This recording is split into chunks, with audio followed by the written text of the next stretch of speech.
समय की बात है। राजा विक्रमादित्य अक्सर रात में वेश बदलकर अपनी प्रजा के हालात जानने निकलते थे।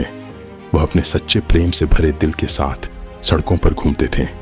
एक रात जब वह अमृत बेला में घूमते हुए शहर के चक्कर लगा रहे थे, उन्होंने देखा कि एक युवा लकड़हारा एक पेड़ पर चढ़ रहा है। उसकी आंखों में जीवन की आशा और मेहनत की चमक थी। लेकिन तभी अचानक एक भयंकर भालू उस पेड़ पर चढ़ने लगा। राजा ने आश्चर्य से देखा कि भालू कैसे उस पेड़ पर चढ़ रहा है, क्योंकि यह आमतौर पर भालू की आदत नहीं होती।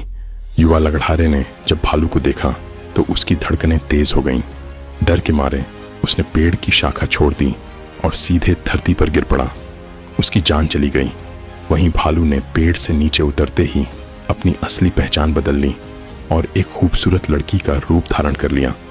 राजा विक्रमादित्य दूर से यह नज़ारा देख रहे थे। उनका मन जिज्ञासा से भर गया। वह सोचने लगे, यह लड़की अब क्या करेगी। कुछ ही समय बाद राजा के 2 सैनिक जो रात की गश्त पर थे वहां पहुंचे। संयोगवश वे असली भाई थे। छोटे भाई की नज़र जब उस खूबसूरत लड़की पर पड़ी तो उसने बड़े भाई से कहा, भाई देखो कितनी सुंदर लड़की बैठी है, मुझे तो शादी करनी है। बड़े भाई ने कहा, नहीं, जब तक मैं हूं तुम मुझसे शादी नहीं कर सकते। मुझे पहले उसका हाथ मांगना चाहिए। छोटे भाई ने तुरंत विरोध किया, मैंने उसे पहले देखा है, इसलिए मैं उससे शादी करूंगा। दोनों भाइयों के बीच बहस बढ़ गई। अंततः बड़े भाई ने सुझाव दिया, हम क्यों ना उससे पूछें, जो भी उसे पसंद आएगा वह उससे शादी कर लेगा। जब दोनों भाई उस खूबसूरत लड़की के पास पहुंचे, बड़े भाई ने पूछा, हे सुंदरी, तुम कौन हो और यहाँ क्या कर रही हो। लड़की ने जवाब दिया, मैं पास के गांव में रहती हूँ और अपने पति की खोज में इस जंगल में घूम रही हूँ। छोटे भाई ने पूछा, तुम्हारा पति कहाँ है? अगर तुम चाहती हो तो हम तुम्हारी मदद कर सकते हैं। लड़की ने मुस्कुराते हुए कहा, मैं अभी अविवाहित हूँ और एक योग्य व्यक्ति की खोज में हूँ। छोटे भाई ने गर्व से कहा, हम दोनों भाई अभी अविवाहित हैं, तुम चाहो तो किसी एक से शादी कर सकती हो। लड़की ने एक शर्त रखी, मैं उससे ही शादी करूंगी जो तुम दोनों में से सबसे बहादुर और शक्तिशाली होगा।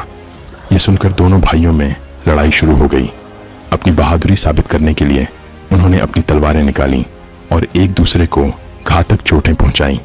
अंततः दोनों भाइयों ने एक दूसरे को मार डाला और लड़की ने खौफनाक तरीके से हंसते हुए एक दिशा में चलना शुरू किया। राजा विक्रमादित्य जो दूर से यह सब देख रहे थे, एक कदम और बढ़ते हुए उस लड़की का पीछा करने लगे। लेकिन इस घटना ने उनकी सोचने की शक्ति को जकड़ लिया। सूरज की किरणें धीरे धीरे चमकने लगीं, पर राजा विक्रमादित्य अपनी भूख और प्यास को भूल चुके थे। उनकी जिज्ञासा उस रहस्यमयी लड़की के बारे में जानने की थी। लगभग 200 कदम चलने के बाद राजा विक्रमादित्य की आंखें फिर से चौंधी आ गईं। अब उस खूबसूरत लड़की ने अपना रूप बदलकर एक जहरीले नाग का रूप धारण कर लिया। वह नाग तेजी से आगे बढ़ा। नाग ने एक नदी के किनारे पहुंचकर कुछ क्षण रुका और फिर अचानक नदी में कूद गया। राजा विक्रमादित्य उस किनारे पर खड़े होकर यह सब देख रहे थे।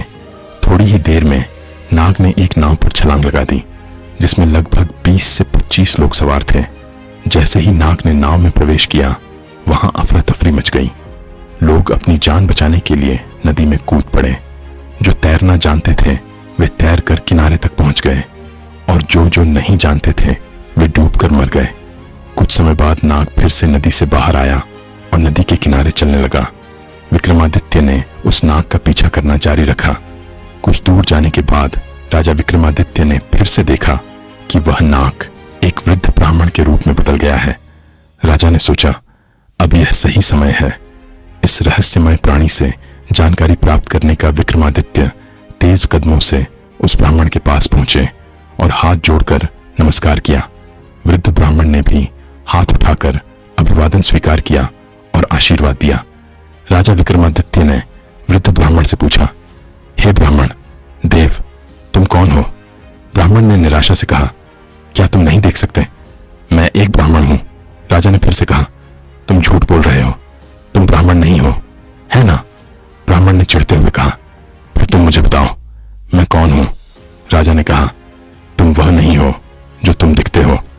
ब्राह्मण ने उत्तर दिया, जो भी मैं हूं तुम्हें उससे क्या मतलब? तुम अपने काम से काम रखो और अपनी राह देखो। राजा विक्रमादित्य ने दृढ़ता से कहा, मैं तुम्हें बिना सच जाने नहीं छोड़ सकता, तुम्हें सच बताना ही होगा। ब्राह्मण ने फिर कहा, मैंने तुमसे कहा ना कि मैं एक ब्राह्मण हूं। राजा ने कहा, तुम मुझसे झूठ नहीं बोल सकते। मैंने तुम्हें तब से देखा है जब तुमने लकड़हारे को मार डाला था। फिर तुमने एक सुंदर लड़की का रूप धारण किया और उन दो सैनिकों को एक दूसरे को मारने पर मजबूर किया। फिर तुम जहरीले नाग में बदल गए और नदी में कूद पड़े। तुमने नाव पर सवार लोगों में अफरा तफरी मचाई। अब तुम एक वृद्ध ब्राह्मण के रूप में हो। सच सच बताओ, तुम कौन हो? राजा विक्रमादित्य की बातें सुनकर ब्राह्मण ने कहा, अगर मैं नहीं बताऊं तो तुम क्या करोगे? राजा ने अपनी तलवार निकालते हुए कहा, तब तैयार हो जाओ। एम करने के लिए तुम्हें नहीं पता कि यह विक्रमादित्य की नगरी है। तुम इतने लोगों की जान लेकर इस पवित्र राजा के राज्य में जीवित नहीं रह सकते। अब सच्चाई बताओ। ब्राह्मण ने राजा की इस प्रशंसा पर जोर से हंसते हुए कहा, मुझे पता है कि यह शहर सम्राट विक्रमादित्य का है और तुम वही विश्व प्रसिद्ध सम्राट हो। फिर भी एक बात जान लो, तुम मुझे नहीं मार सकते। एक दिन आएगा जब मैं तुम्हें मरने पर मजबूर कर दूंगा। राजा विक्रमादित्य उसकी बातों को सोचने लगे। जो इस भेष में भी मुझे पहचानता है वह साधारण व्यक्ति नहीं हो सकता। फिर उन्होंने थोड़ी विनम्र दिखाई और कहा, अब जब तुमने मुझे पहचान लिया है, कृपया मुझे बताओ कि तुम सच में कौन हो। ब्राह्मण ने कहा, तुम एक राजा हो और राजहट पर अड़े हुए हो, इसलिए मुझे तुम्हें सारी बातें बतानी पड़ेगी, मगर तुम मेरी बातों में विश्वास नहीं करोगे। इसलिए सबसे पहले मुझे तुम्हें बताना होगा कि मैं कौन हूं। तो हे राजा, ब्राह्मण ने कहना शुरू किया, अब ध्यान से सुनो कि मैं कौन हूं और तुम्हारी राजधानी में क्यों आया हूं। मेरा नाम काल है। तुम जानते हो कि इस दुनिया में जन्म लेने वाले सभी जीवों की मृत्यु निश्चित है, इसलिए इस भूमि को मृत्यु लोक भी कहा जाता है। जब कोई जीव मां के गर्भ में आता है तो सब कुछ बनने के बाद आत्मा उसमें प्रवेश करती है और जीवन जागृत होता है। इसी समय उसके मृत्यु का समय, स्थान और परिस्थितियां भी सृष्टिकर्ता द्वारा निर्धारित की जाती हैं। हे राजा, ब्राह्मण ने आगे कहा, तुम जानते हो कि चित्रगुप्त हर जीव की जीवन और मृत्यु का रिकॉर्ड रखते हैं। जब किसी जीव की मृत्यु का समय आता है तो वह धर्मराज को सूचित करते हैं। अब चूंकि सभी जीवों की मृत्यु और मुक्ति का विभाग भगवान शिव के पास है, इसलिए धर्मराज भगवान शिव से अनुमति मांगते हैं कि उस जीव को मृत्यु दी जाए। जब भगवान शिव अनुमति देते हैं तो धर्मराज मुझसे यानी काल से कहते हैं कि जाओ और उस व्यक्ति की जान ले लो। तब मैं इस मृत्यु लोक में आता हूं। ब्राह्मण ने अपनी बातें जारी रखी। मुझे पता होता है कि कौन जीव कब, कहां और किन परिस्थितियों में मरेगा। मैं उस जीव को निश्चित स्थान पर निश्चित समय पर पहुंचाता हूं जहां उसकी मृत्यु लिखी गई होती है। मैं वही परिस्थितियां और स्थिति बनाता हूं। हे राजा, ब्राह्मण ने कहा, मैंने उस लकड़हारे को नहीं मारा। राजा विक्रमादित्य ने कहा, तुम फिर से झूठ बोल रहे हो।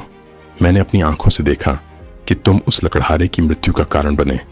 ब्राह्मण ने कहा, बिल्कुल, मैं कारण बनता हूं, लेकिन भौतिक लोग सोचते हैं कि लकड़हारा पेड़ से गिरकर मर गया और फिर मुझे धर्मराज के आदेश का पालन करना होता है। उसकी मृत्यु पेड़ से गिरने के कारण लिखी गई थी, इसलिए मैंने एक रूप धारण किया और वही परिस्थितियां उत्पन्न की ताकि वह उस घटना का शिकार हो जाए। सोचो, ब्राह्मण ने समझाया, अगर मैं असली ऋच होता तो क्या वह कभी पेड़ पर चढ़ पाता? वह कभी नहीं चढ़ सकता था, लेकिन मैं वहां था और मेरे लिए कुछ भी असंभव नहीं है।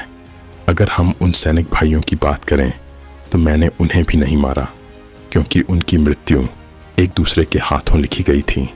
इसलिए मैंने उनके लिए एक सुंदर लड़की का रूप धारण किया। नाव में जो कुछ लोगों की मृत्यु डूबने के कारण हुई, उनकी मृत्यु भी इसी तरह लिखी गई थी। इसके लिए मुझे भयानक नाग का रूप धारण करना पड़ा और उस नाव में जाना पड़ा।